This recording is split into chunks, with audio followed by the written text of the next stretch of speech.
Apart from a couple sparkling tactical games, you also converted a couple of equal end games into wins and even pulled out wins out of a couple worse end games.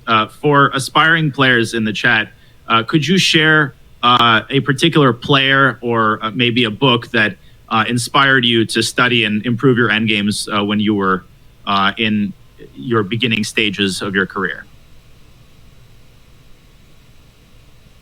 Yeah, I think Fundamental Chess Endings by Muller and Lamprecht helped me quite a bit when I was around 11, 12. Apart from that, I think there are a lot of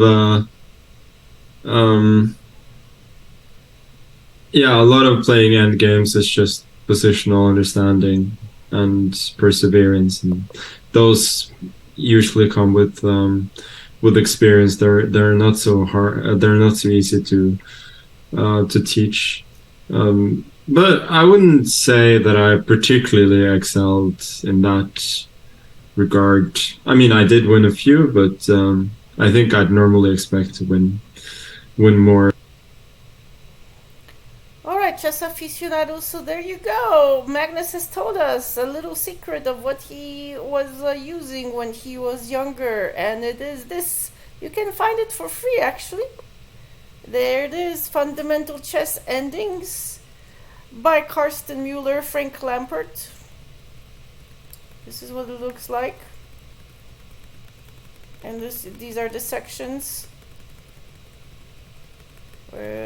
Forward by John Nunn. This was a 2002 edition. Let's see what we got. Basic mates.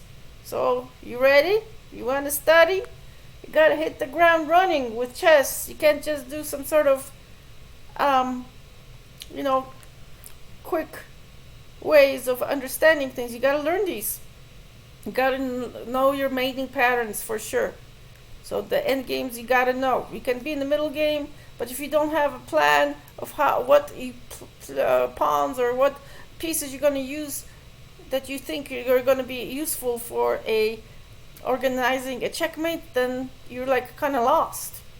So you don't want to be lost. As Magnus has said, you also experience counts. So the more you play, the more you'll be able to figure out these chance endings and your own style. All these great players have their own style. Like you have a signature, everybody writes an A and everybody notes a B, but everybody has their own little twist on like their handwriting. The same with playing chess.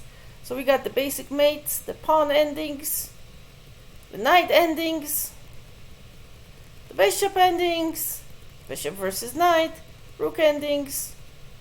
I believe there, for example, Rubinstein was very good with rooks. He would study that quite a bit with rook endings. So they all have their specialties sometimes. Rook versus minor pieces. Oh my gosh. Rook and minor piece versus rook. Queen endings. Further queen endings. And he did this as a kid. Imagine that. Endgame strategy. And further exercises. You can do some exercises and index. So there you go. There it is. There is the secret to chess. There's no better way just to grind it out. You got to grind it out. I highly suggest you understand your endings. And he did say with experience, so just get it done. Do as many as you can, but try to do longer. The longer times. The blitz, you're just not even thinking. Once you get experience, you can do some blitz. But I highly suggest what Magnus, the top player in the world at this point, because he's winning left and right, and he did not contend for the FIDE World Champion because he was 5 times champion already, So, what do you think? What has helped you improve in chess? Please write below. Thanks for watching. Au revoir.